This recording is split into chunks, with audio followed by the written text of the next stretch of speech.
Quanto mais fácil de inflacionar, melhor.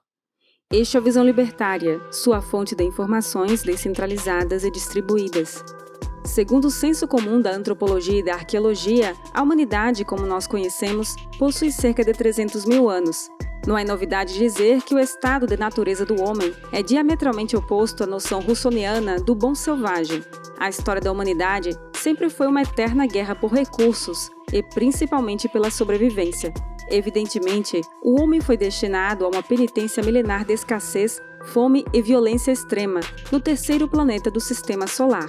No entanto, uma característica típica da nossa espécie nos destaca em relação aos outros animais, o intelecto. Graças ao intelecto do gênero humano, a humanidade pôde transmitir conhecimento de geração em geração e, assim, quebrar a barreira da primitividade. Quando um grupo social passa por uma evolução técnica, moral e econômica, podemos dizer que está formada uma civilização. Parafraseando o ator Charles Chaplin, a história das civilizações é uma tragédia quando vista de perto, mas uma comédia quando vista de longe. Desde 4000 a.C., quando os sumérios caminhavam pelo sul da Mesopotâmia, até hoje, quando o jovem consumista e americanizado caminha pela Vila Madalena pregando a luta de classes e o materialismo, continuamos enfrentando uma das poucas certezas deste mundo, a escassez. É dela que todos os pensamentos devem partir quando falamos de economia, o estudo da administração dos bens escassos. Da escassez surge o que podemos chamar de lex mater, lei-mãe da economia, a lei da oferta e da demanda. Antes de propor alguma reflexão de valor, devemos partir do axioma que o valor de um bem é subjetivo, e ele vale justamente a razão entre o quanto ele é demandado pela sua disponibilidade. Além disso, uma característica é comum a todos os homens. O homem quer sempre passar de um estado de menor satisfação para um outro de maior satisfação. Para alcançá-lo, o homem precisa necessariamente agir. Daí surge o estudo da praxeologia, ou seja, o estudo da ação humana.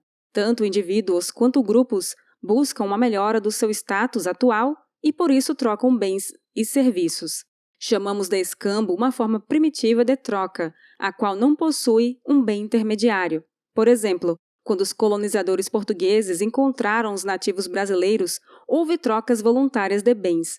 Os indígenas tomaram para si ferramentas e utensílios, os quais não existiam na colônia, enquanto os colonizadores embarcaram com recursos naturais rumo ao velho continente. Não é necessário um raciocínio muito profundo para entender que os dois lados ganham em uma troca voluntária.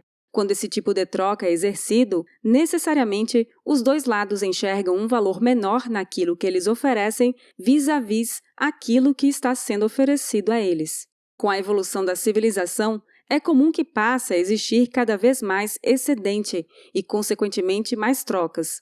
Logicamente, o escambo não é a forma mais eficiente de troca no mercado. Na maioria das vezes, os bens ofertados no mercado não eram demandados pela outra parte. Além disso, muitos bens exigiam uma logística maior para serem transportados e não podiam ser divididos.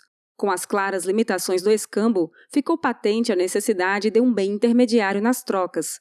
Podemos chamar esse bem de unidade representativa de valor, vulgarmente conhecida como moeda. Esse elemento é fundamental para um mercado de trocas desenvolvido e precisa cumprir alguns requisitos.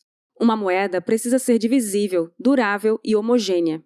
Evidentemente, recursos muito abundantes como níquel ou papel não são mecanismos de troca tão eficientes, pois seria necessário uma enorme quantidade deles para praticar alguma transação relevante.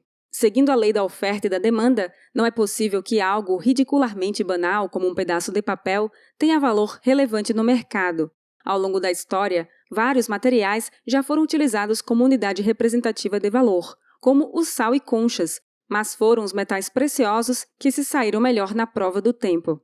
Por séculos, moedas metálicas conviveram e fizeram parte da história da humanidade e continham valores variados. Por exemplo, o denário representava um dia de trabalho de um camponês em Roma. No entanto, a marcha da evolução humana tornou até inviável até mesmo a moeda metálica, que também tinha suas fragilidades. Em Roma mesmo, ocorriam dois problemas frequentes: a clipagem e a adulteração da liga metálica. A primeira é o nome que se dá ao ato de carcomer deliberadamente as bordas da moeda, reduzindo seu peso e, consequentemente, seu valor intrínseco em relação ao seu valor de face. A segunda ocorria com o curioso fenômeno do avermelhamento da moeda, por conta da introdução de quantidades cada vez maiores de cobre na liga metálica.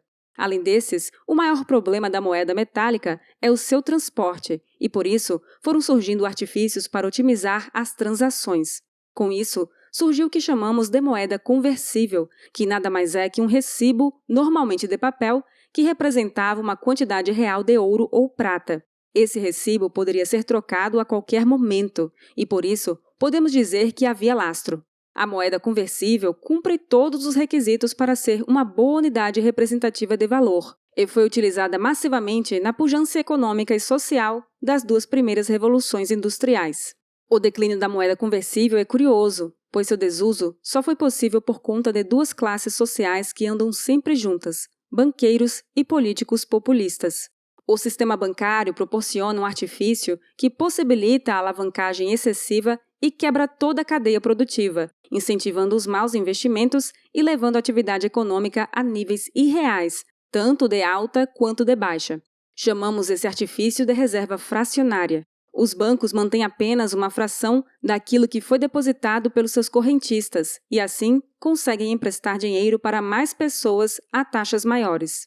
Com isso, podemos dizer que o sistema bancário atual é intrinsecamente falido, pois, por definição, não é capaz de honrar os seus compromissos em uma eventual corrida bancária. Durante os séculos XIX e XX, a injeção de crédito na economia foi a principal forma de inflação praticada. Logicamente, ciclos econômicos passam por períodos de alta e de baixa, mas a injeção de crédito barato na economia estica a curva tanto para cima quanto para baixo. Por isso, quando a conta chega, chamamos de depressão o que deveria ser uma simples baixa. Os políticos adoram alimentar o período de alta, que chamamos de boom, pois isso aumenta a sua popularidade entre os civis, enquanto banqueiros conseguem ter lucros exponencialmente maiores. Uma mão lava a outra, e essa tem sido a história da economia nos 2 últimos séculos. Períodos de altas e reais e baixas catastróficas, que só foram possíveis devido à interferência política na economia. Com isso, chegamos à lei de Gresham. Thomas Gresham foi um comerciante inglês que propôs o seguinte: quando há disputa entre duas moedas no mercado, a moeda artificialmente sobrevalorizada tende a tirar a moeda artificialmente desvalorizada do mercado. Isso ocorre, logicamente, por meio do monopólio legal da força. Imagine uma sociedade que utilize exclusivamente o ouro como mecanismo de troca, mas o monarca decide que a população deve utilizar a moeda da coroa. Para isso, ele proíbe a circulação de ouro em seu território e impõe o custo do seu dinheiro. Embora o ouro seja mais valorizado que a moeda do monarca, ele foi artificialmente desvalorizado pela sua proibição. Aliás, porque alguém teria algo que não pode utilizar? Nesse sentido, a moeda de curso forçado toma o lugar do ouro no mercado. Pode soar exagerado, mas isso já aconteceu dezenas de vezes na história, principalmente com metais preciosos. Inicialmente, ainda foi mantido o lastro da moeda, mas o ímpeto inflacionário de políticos populistas clamava por mais gastos e mais medidas desesperadas para ganhar votos.